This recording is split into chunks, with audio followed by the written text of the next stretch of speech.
Shall we all start with a small breathing exercise to freshen up? Let's take a deep breath together.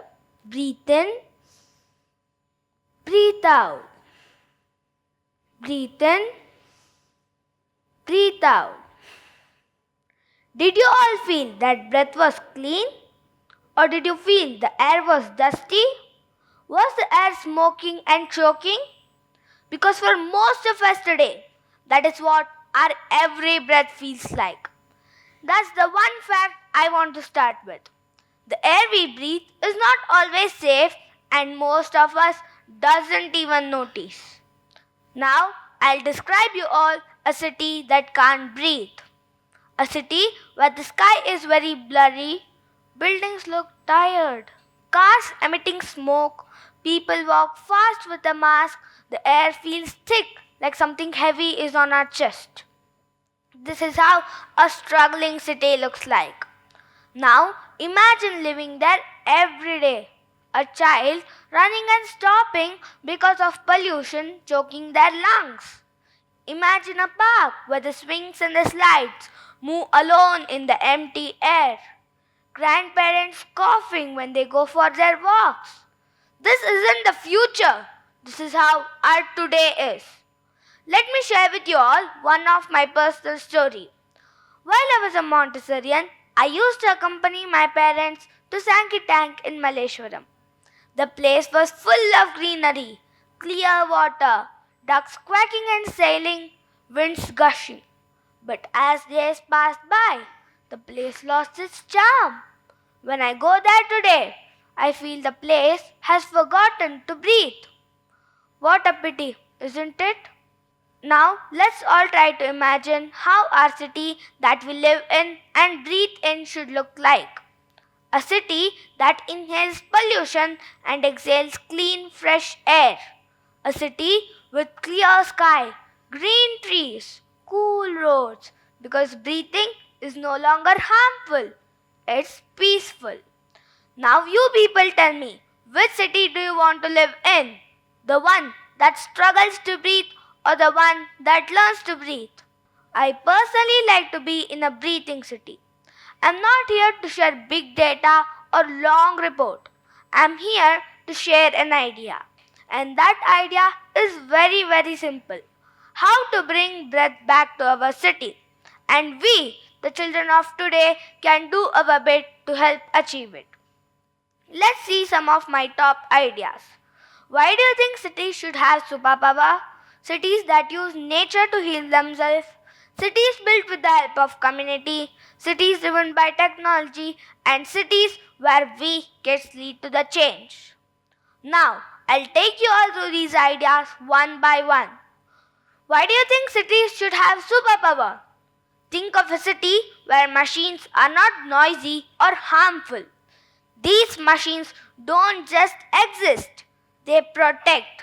They protect us like guardians.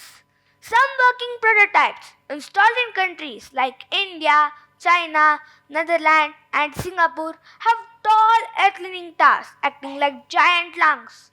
Pollution vacuum cleaner that suck the pollution, smog-free towers, biofilters installed in machines using microorganisms. So what are these machines doing? They are converting the dirty air into fresh oxygen. So we need to focus on installing these machines that makes our air safer. But our cities can't just rely on these superpowered machines. Instead, nature becomes our city's doctor. Rooftops turn into gardens.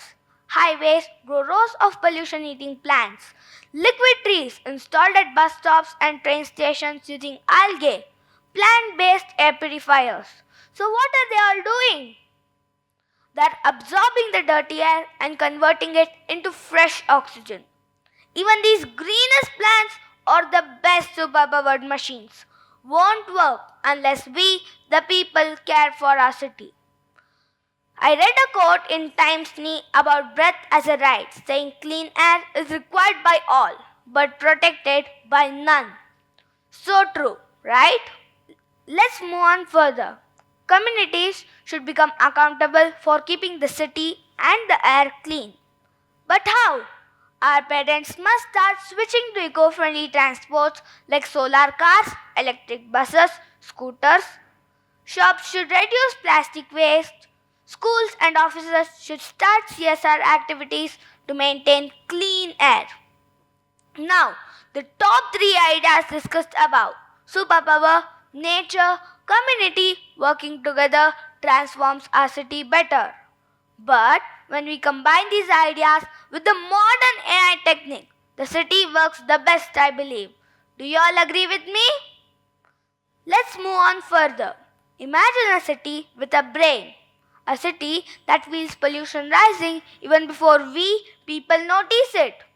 AI systems constantly read the air like the city's heartbeat is being monitored regularly. AI senses the dust, smoke, and chemicals in the air. So, air filters switch on automatically, city traffic slows down because means of transport has switched to eco-friendly mode. If your city could protect you without you even asking it, wouldn't that be magical? Yes, it would be fantastic. Powered with these AI designs, cities will learn to take care of themselves. Now comes my favorite part. So, what we children can do to bring breath back to our city? We can ask questions, help reduce plastic waste, walk and cycle more, conserve water, plant more trees, and sometimes remind our adults when they forget. If young minds like us start to think, help, and design our cities, we will not be the future, but we will be the present, building this new future for our city. Connecting all my ideas points to my topic: how to bring breath back to our city. From now on, let's all remember the air that we inhale, it tells all of us, protect me, protect me. So today, when you leave this hall and exhale into the open air, ask yourself, is my city breathing well? And if the answer is no, then what will you do? Then promise yourself, I will help bring breath back to my city. Our TEDx theme for today is Unboxed Future. I want to give the message, let's step out of the old box. This is how cities are struggling, and step into a new box. This is how we can bring breath back to our city. The final puff of my talk. Bringing breath back is just the beginning. Protecting and defending it will be our mission. I, Shashwath, a fifth grader, thank each one of you for listening to me and my ideas patiently. I thank you all once again. Have a wonderful weekend ahead.